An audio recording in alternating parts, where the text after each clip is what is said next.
Hello everyone, welcome back to my channel. ಇವತ್ತಿನ ವಿಡಿಯೋದಲ್ಲಿ ಚಟ್ನಿ ಯಾವ ರೀತಿ ಮಾಡೋದಂತ ತೋರಿಸ್ಕೊಡ್ತಾ ಇದ್ದೀನಿ.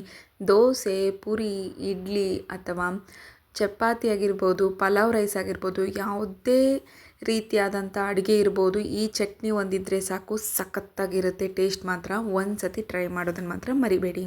ಹಾಗಿದ್ರೆ ಬನ್ನಿ, ಫಸ್ಟು ಮಿಕ್ಸಿ ಜಾರಿಯಲ್ಲಿ ನಾನು ಈಗ ಕೊಬ್ಬರಿನ ಹಾಕ್ಕೊತಾ ಇದ್ದೀನಿ. ಹಸಿ ಕೊಬ್ಬರಿನ ಅರ್ಧ ಬಟ್ಲ, ಒಂದು ಕಾಯಲ್ಲಿ ಅರ್ಧ ಬಟ್ಲನ ತೊಗೊಂಡಿದ್ದೀನಿ. ಅದಾದಮೇಲೆ ಸ್ವಲ್ಪ ಹಸಿ ಶುಂಠಿನ ಹಾಕ್ಕೊಂಡಿದ್ದೀನಿ.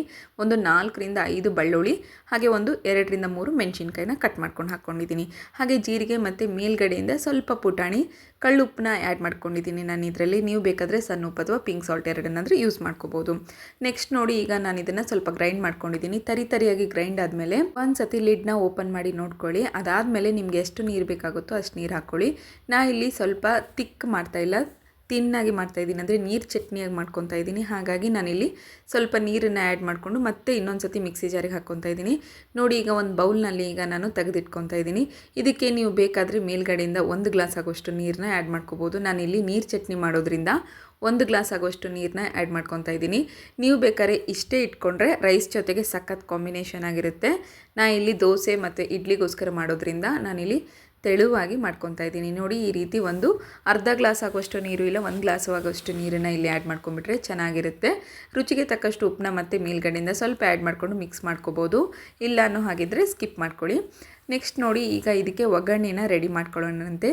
ಚಟ್ನಿ ಅಂತೂ ರೆಡಿ ಆಯಿತು. ಇದಕ್ಕೆ ಒಗ್ಗರಣೆ ಬೇಕಾಗುತ್ತೆ. ಗ್ಯಾಸ್ನ ಆನ್ ಮಾಡ್ಕೊಂಡ್ಬಿಟ್ಟು ಒಂದು ಸಣ್ಣ ಪ್ಯಾನ್ನಲ್ಲಿ ಒಂದು ಟೇಬಲ್ ಸ್ಪೂನ್ ಆಗೋಷ್ಟು ಎಣ್ಣೆನ ಹಾಕ್ಕೊತಾ ಇದ್ದೀನಿ. 1 ಟೇಬಲ್ ಸ್ಪೂನ್ ಆಗೋಷ್ಟು ಎಣ್ಣೆ ಹಾಕಿದರೆ ಸಾಕಾಗುತ್ತೆ.